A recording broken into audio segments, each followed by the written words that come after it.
and welcome back to Never Change. Here I intend to quickly go through a VIACOMCBS analysis. So why CBS and why now? So a little known now bankrupt hedge fund had heavily invested in a number of stocks, VIACOMCBS being one of them, and was forced to do a massive sell-off, which caused the Viacom share price to absolutely plummet. Now, I intended to quickly do an analysis of this because I was keen to understand, has the sell-off gone too far? Is this now a discounted company? So first off, what is VIACOMCBS? So VIACOMCBS is an American diversified multinational mass media conglomerate. That's a bit of a mouthful. And it was formed from a merger of the second incarnation of CBS Corporation and the second incarnation of Viacom, which was done on December the 4th, 2019. So headquartered in New York, has 20,000 plus employees, an annual turnover of 25 billion, and the current CEO is Robert M. Bakish since December 19, so the merger. So I don't really know this company very well, nor the industry, but I thought it would be good to just get a grasp at how big VIACOMCBS is. So these are the subsidiary companies, and there's some very well-known ones here, such as MTV, CBS, Nickelodeon, Paramount, Blockbuster, VH1, Comedy Central, Star Trek. There's big well-known names here, and also what rights do they hold in regards to what streaming television shows and film. So you can see them there on the right. So analysis begins. So what's their current credit rating? So the S&P considers them treble B, which means that they have adequate capacity to meet their financial commitments, but could be adversely affected if there was an economic shock or a change in circumstances, and then they may not be able to meet their financial commitments. Common size analysis. So first point of concern was revenue. So if you look from 2018 to 2020, it is actually trending down, but there is a good point, which is from 2018 to 2020, the cost of the goods and services is actually trending down as well. So even though they're losing revenue, the cost of providing the goods and services that they do is trending down. So they're becoming more efficient with the reduced revenue. Another good thing to point out here also is gross profit. So even though from 2018 to 2020 they've lost about £2 billion in revenue, the gross profit from 2019 to 2020 has actually increased. So that's probably in line with the costs of goods and services trending down. Anything else to point out would probably be the operating income is trending up. So it's a good point there, but the negative point to point out is definitely a concern for me is the amount of interest expense they have. So they must have quite a large debt because it's costing them $1 billion a year just to service that debt, and the net income is also trending down. So if you move on to the earnings, so the analyst consensus of the target EPS through 2020, they beat them all, which is a good indicator. So they're actually performing better than what the consensus of the analysts believe. So let's move on to Moat analysis. So there's two different stories here. So if you look at it over a 4-year split, you may think that, So EPS, OCPS, revenue and BVPS all look great, all well above that 10% that we're looking for. But if you take into consideration the huge merger that they went through, so ViacomCBS, and you look at it from a 3-year perspective, it tells a very different story. So instead of that plus 10% plus that we're looking for, it's minus 11%, minus 13%, minus 2%, and only 14%. So something to be concerned about, but then they have gone through a huge merger. So let's move on to return on equity, return on invested capital. So return on equity looks good, it stands at 17%. Return on invested capital only 6%. So I don't know this industry very well, so I don't know what their average return on invested capital is across that industry. I know the S&P 500 sits at about just above 7%, I believe. So this is below the average of the S&P 500. Something to be concerned about. And then if we move on to the next thing, is something really to be concerned about, is the debt analysis. So they're currently sitting on $21.3 billion worth of debt. So a debt to net income ratio. So if you're looking to be able to pay that off within, or you could pay that off within a 3-year period, it currently stands at about 8.2 years. So that's quite a substantial debt compared to net income. But we can have a look at the the liabilities to asset ratio. So margin of safety on this one, so taking the parameters of the current earnings per share standing at 3.93, the earnings growth rate, which quite optimistically I've put in here at 14%, the future EP multiplier is currently at 10.07%, 10.07, and what I would expect very conservatively as a minimum acceptable return is at 10%.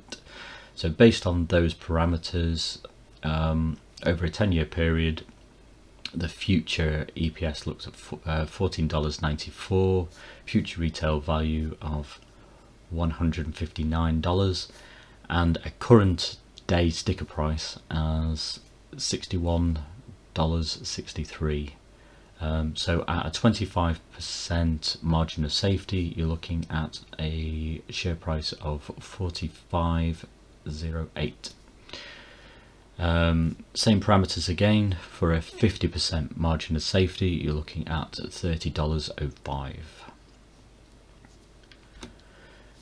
Now, 8-pillar analysis. I like this. I picked it up from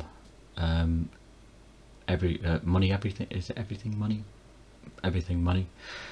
It's something Paul runs through to gauge how healthy a company is and whether you should invest or not. I think it's very good. It gives a good indication. So based on what is currently the share price, which it stands at $44.64, which gives it a market cap of 28.95 billion.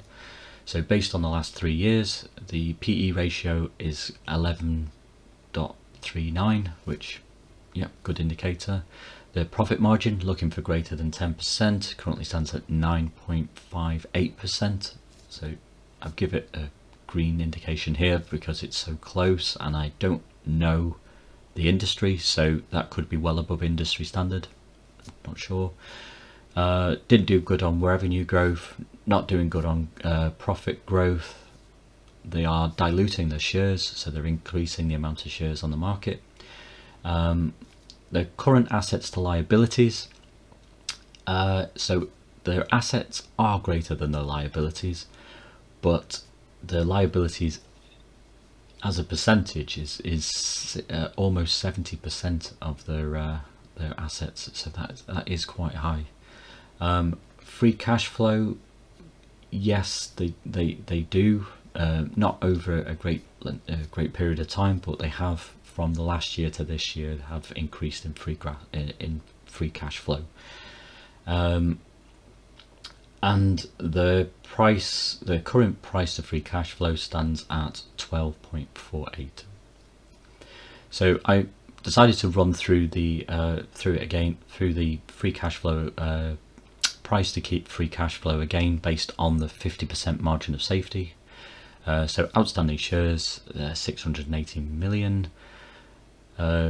Market cap based on that share price would be 19 billion, and free cash flow of 1.97 billion, which would give a price to free cash flow of 9.66, which is probably too low for this company.